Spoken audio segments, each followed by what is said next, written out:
when you earn your pay. Thank you. Yeah. Oh, I brought him too. Thank you. No.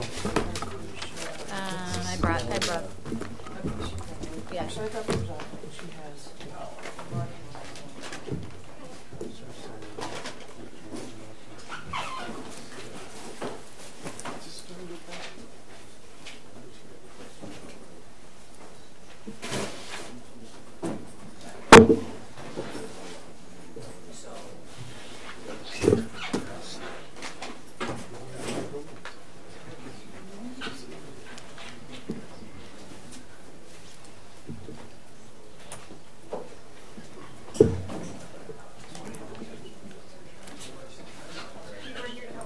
I know. I really feel like that about that. I'm Mark, I'm still on these guys. The 20th federal decision, which I also have no time to clean up. I still want your signature to finish fireworks tomorrow. Huh? But I'll send it out to you before it is out. The other one is fine.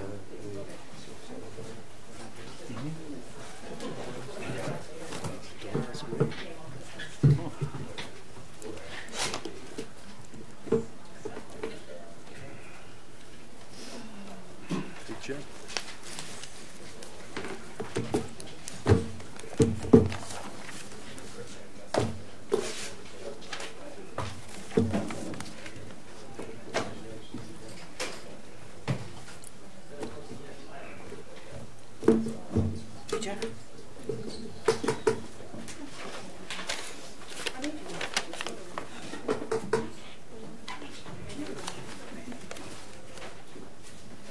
Joe?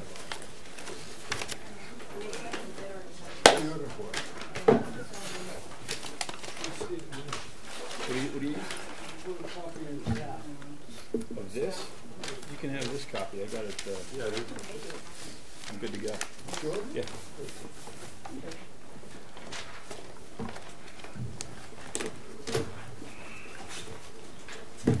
All right, I think this is coming late. Oh, I'm going to take a look at it and see. Thanks. I think I already have a copy at home.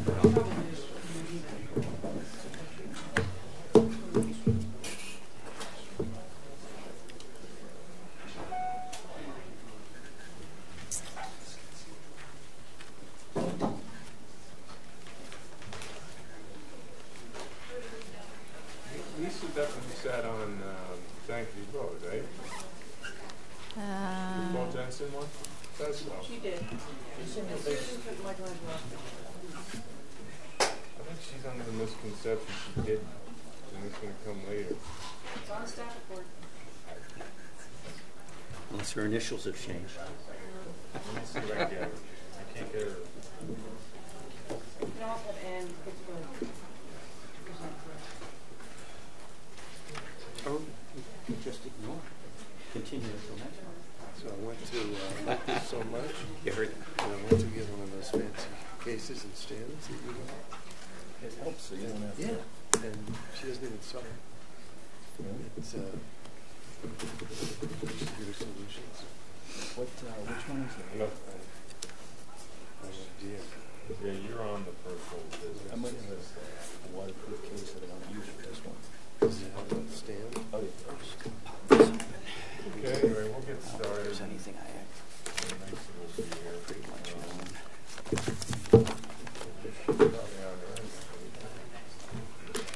That's my date, Ed. I'll just represent the first two new business items. So we could just let them in. We're on our way.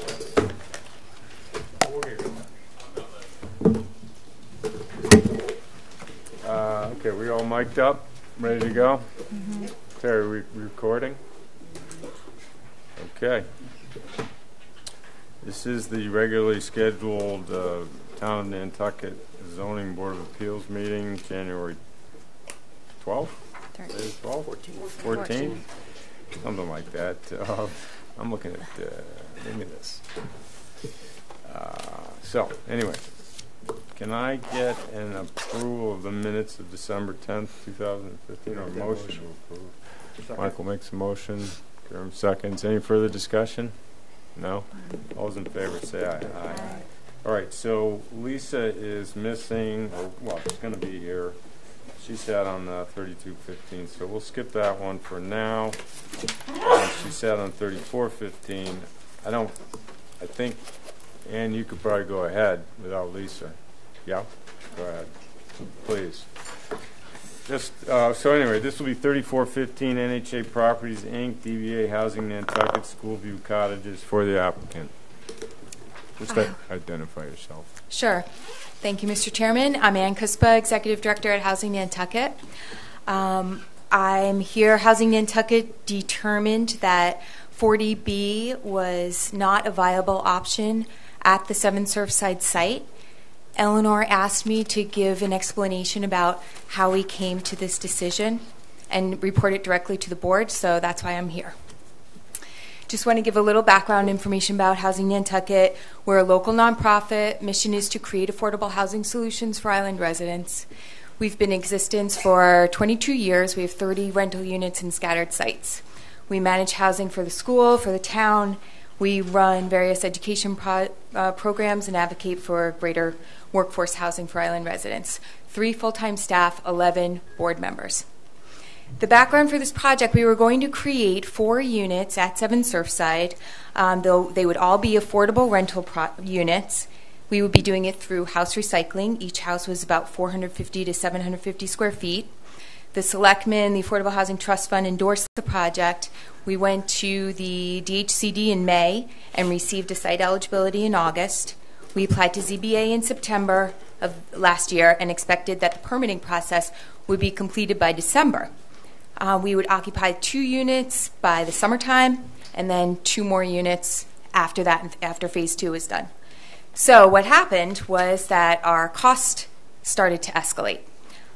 Between renovating the existing units and the requirements of the 40B, extra infrastructure, extra consulting fees, extra legal fees, required reserves, accounting, etc. It was 3 times the expense for 2 times the units. So to cover the higher construction costs, we had to increase our rents.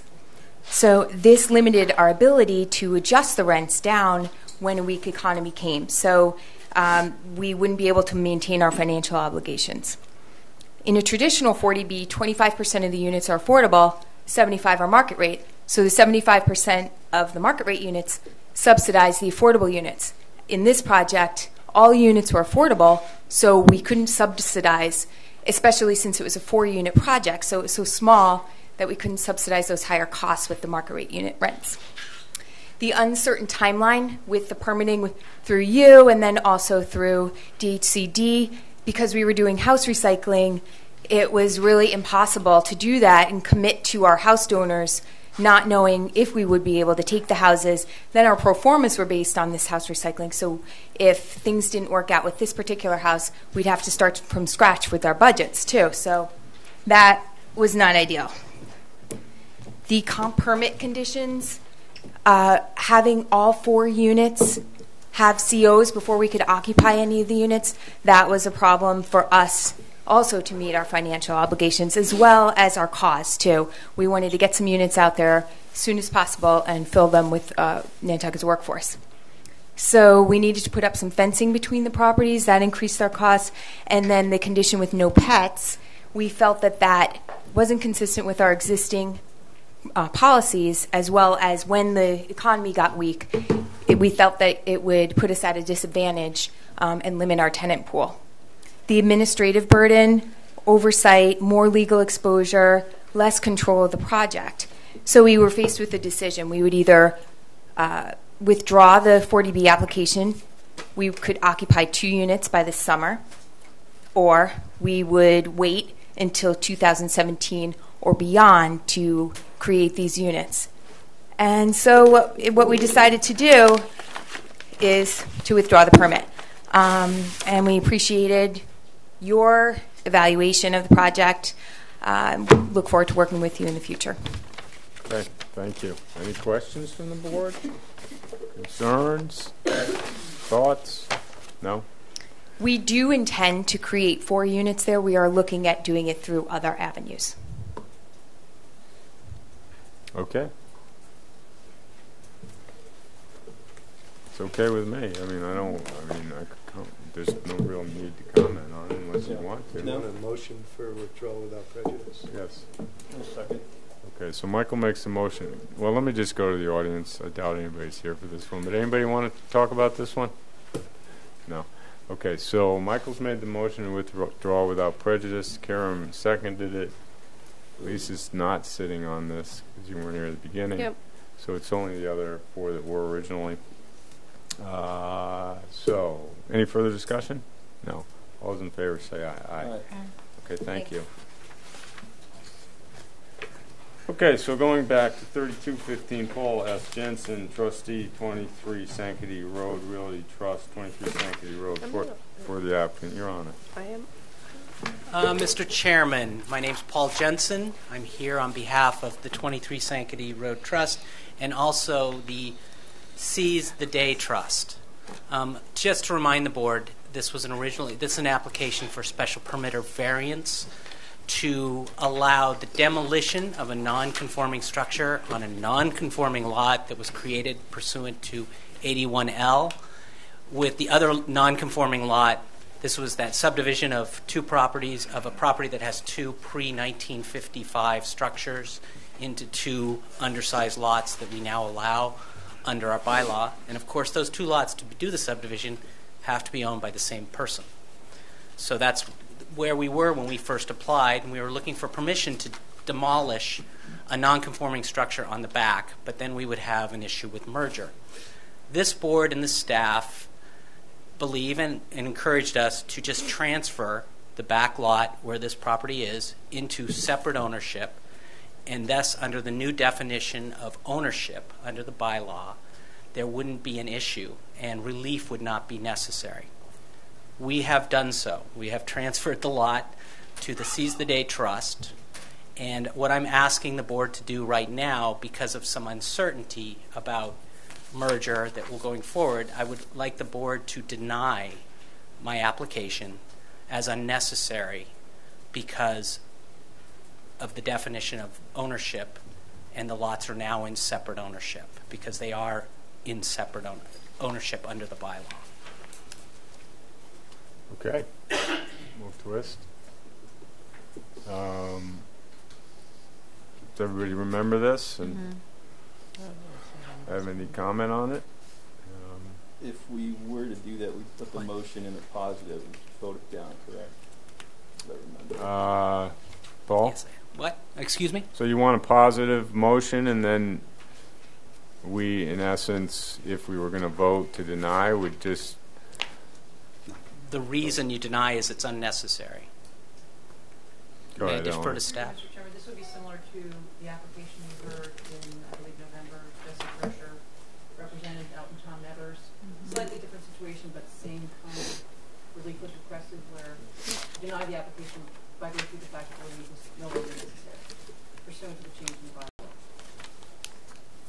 Well, just out of curiosity, if it's not necessary, why would we deny it? Why wouldn't we just say it's not necessary, go away? If you prefer, you could make a determination that the relief is not necessary. But I would leave it up to Paul if that's satisfied. If we do a written determination, I would be happy with that also. It just doesn't make sense to me to deny something if it's unnecessary. So, does that make sense? Does any of that make sense? Or sure.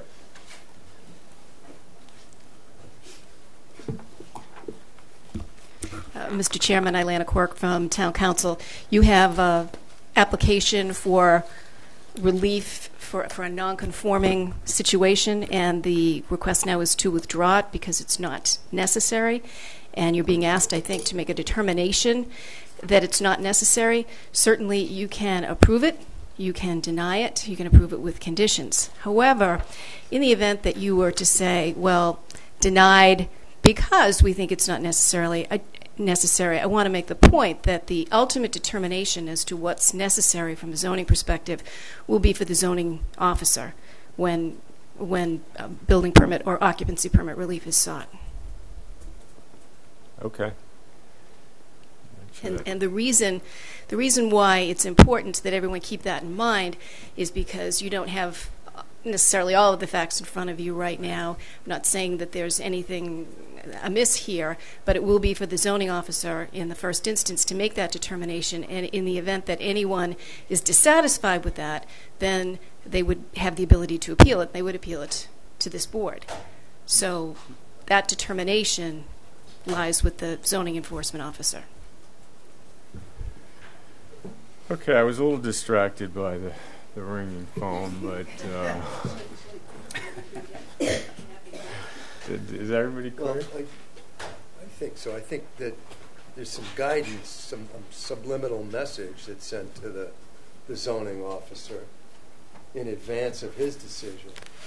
Well, certainly, the concern that I have, of course, is that in the event that the zoning officer makes whatever determination it is that gets made in the future, anyone who is dissatisfied with that would come to this board. And so I would caution this board to remain open-minded in the event that such an appeal were to come to you in the future.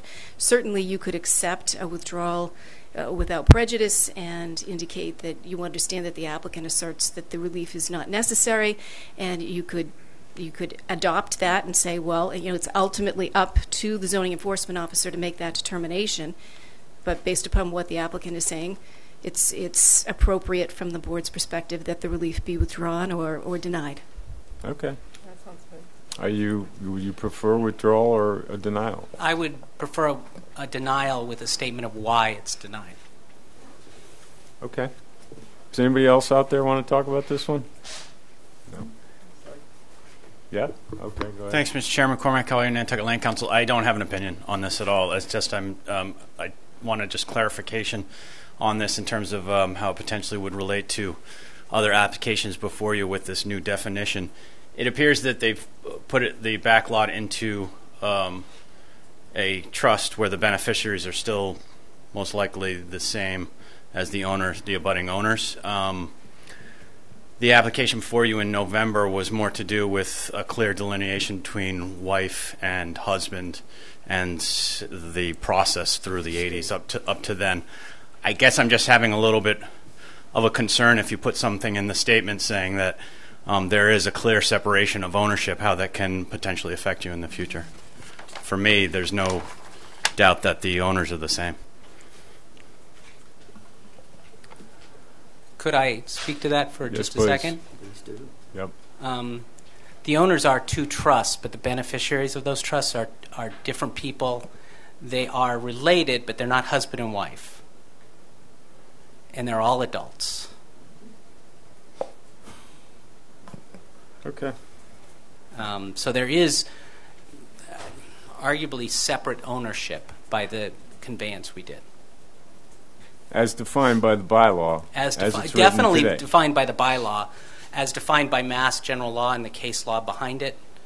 On the matter of merger, there would still be a question, probably.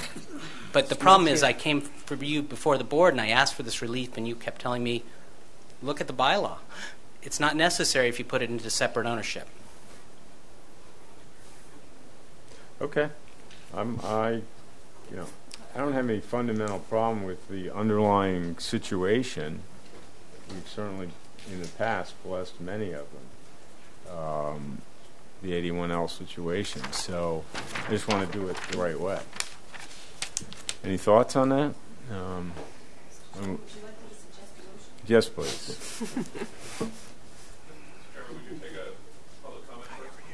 Before Ms. Quirk or after? Well, before. Okay, go ahead. Do you mind? Oh, not at all. I know who you are, but Yeah, Mr. Cohen, Paul and I work together, but I'm not representing this client. As a general proposition, I think that the bylaw currently creates a title problem for all of these lots if you try to demolish and rebuild a house because you have this momentary empty lot next to a lot where there's a question of common ownership. And as you know, the issue with merger is both ownership and control. And I think it would what is critically important, whether the board grants or denies the permit, is that the board makes a finding in this case and in all of these cases as to whether or not there's common ownership and control, because otherwise we're just we have a situation where there's no way to get around these title problems, these title questions where someone is trying to just rebuild a house. And in this case, in Paul's particular case, he's curing it as he's trying to cure a zoning nonconformity by changing the house.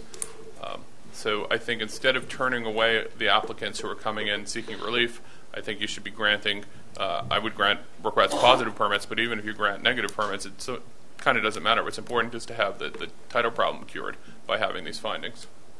But we're not going to be speaking of the control issue. We don't know who controls the trusts, et cetera. Well, see, that's the problem, is that, I mean, Paul told you in this particular case who it is, but the case law says that merger is determined based on an assessment of ownership and control. And what you have told Paul is that because it's separate ownership for the bylaw purposes, that's all we need to look at. So he could be compliant with the bylaw and potentially still have a merger problem, which is why he's coming to you seeking relief, and why John Brescher came to you seeking relief. And I actually came for a separate permit a year ago on this, and you granted it. So I'm glad I made it out ahead of the other one.